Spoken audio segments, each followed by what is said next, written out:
Magandang umaga, Pilipinas. Narito na ang mga dapat ninyong malaman sa lagay ng panahon. Dalawang sama ng panahon itong ating patuloy na binabantayan.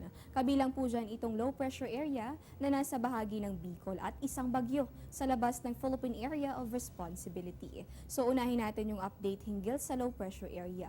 Kanina pong alas 4 ng umaga, huli po itong namataan. Ito po yan sa may bahagi ng Sorsogon, partikular na 5 kilometers silangan ng nasabing probinsya.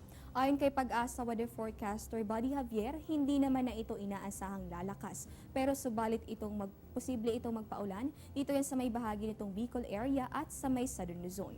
Samantala, isang bagyo naman itong papasok sa Philippine Area of Responsibility. Inaasahan po yan sa araw ng Martes. Kanina nga alas 4 ng umaga, namataan po itong tropical storm na may international name na Nepartak sa layong 1,995 kilometers sa may silangan po yan ng Visayas. Sa ngayon, taglay po nito ang lakas ng hangin na umaabot sa 65 kilometers per hour at pagbugsong 80 kilometers per hour. Kumikilos po ito sa may direksyong hilagang kanluran sa bilis na 7 kph. Ayon sa Pag-asa, posibleng hindi na ito maglandfall sa alinmang bahagi nitong ating bansa, pero inaasahan naman na magdadala ito ng mga pag-ulan.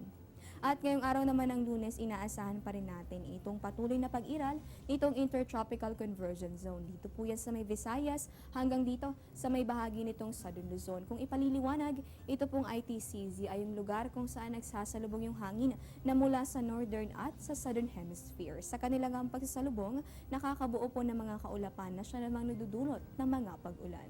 Sa mga susunod na oras nga, inaasahan natin itong mga may hina hanggang sa katamtamang pag-ulan. Dito po yan sa may probinsya nitong Quezon hanggang dito sa may Bicol region, gayon din dito sa may Mimaropa, kabilang din po sa mga uulanin itong mga lugar dito sa buong Visayas hanggang dito po yan sa may Caraga at sa may Davao region. Bahagya hanggang sa maulap na panahon naman itong ating inaasahan. Dito po yan sa atin sa Metro Manila at sa nalalabing bahagi nitong ating bansa. Kaya naman kung kayo po ay may lakad, huwag lamang kalilimutang magdala ng payong dahil posible pa rin itong mga pulo-pulong pag-ulan o pagkidlat at pagkulog sa mga nabanggit na bahagi ng bansa. Diyan lamang po kayo, magbabalik pa kami matapos ang isang paalala.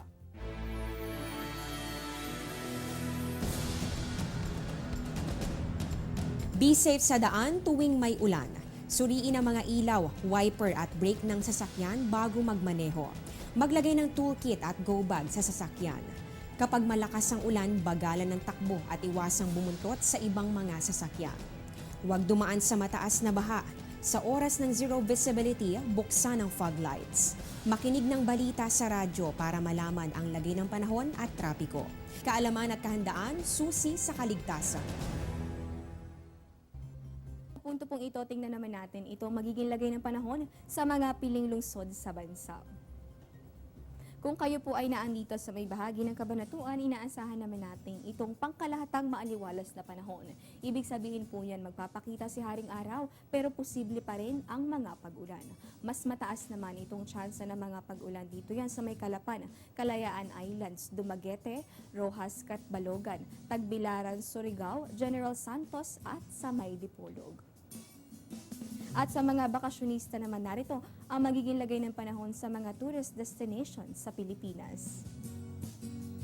Dito sa may bahagi ng Vigan, Banawe, Anilao, Puerto Galera, Taal at sa Naga City, inaasahan naman natin itong generally fair weather condition. Pero kung kayo po ay naandito sa may El Nido, Boracay at sa Camiguin, posible ang mga pag-ulan sa mga susunod na oras, kaya huwag kalilimutan na magdala ng payong sa inyong mga lakad.